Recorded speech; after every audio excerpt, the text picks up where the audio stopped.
ঘর থেকে বেরোনোর সময় যদি আপনি এই সংকেতগুলো পান তাহলে কিন্তু ভুল করে ঘর থেকে বেরোবেন না। আর বেরানোর সময় অবশ্যই একটু মিষ্টি মুখ করে বেরোবেন, তাহলে কিন্তু এই সংকেতগুলো পেলেও আপনার কিন্তু কোনো সর্বনাশ হবে না, আপনার কোনো ক্ষয়ক্ষতি হবে না। এই সংকেতগুলো কিন্তু খুবই খারাপ। প্রথমত বলি, আপনি যখন ঘর থেকে বেরোবেন তখন যদি আপনার জুতো ছিঁড়ে যায়, সেই সংকেত কিন্তু খুবই খারাপ। তখন কিন্তু আপনি কিছুটা ঘরে বসে, যদি বেরোতে হয় কিছুক্ষণ বসে তারপর বেরোবেন, নতেজ বেরোবেন না। যদি কাজ না থাকে সেরকম তাহলে বেরোবেন না।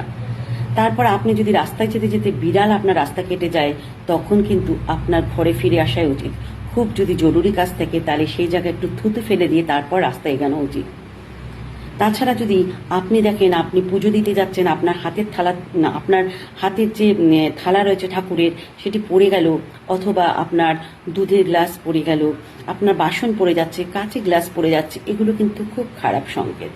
তখন কিন্তু আপনাকে একটুখানি ঠাকুরের নাম জপ করতে হবে, আপনার ঠাকুরকে ডাকতে হবে। আপনি পারলে কিন্তু সেই সময় ঘর থেকে বেরোবেন না, প্লিজ, এটুকুনি রিকোয়েস্ট করছি। আর আপনি যদি রাত্রিবেলায় শিয়ালের স্বপ্ন দেখেন তাহলে কিন্তু সেটা খুবই খারাপ সংকেত।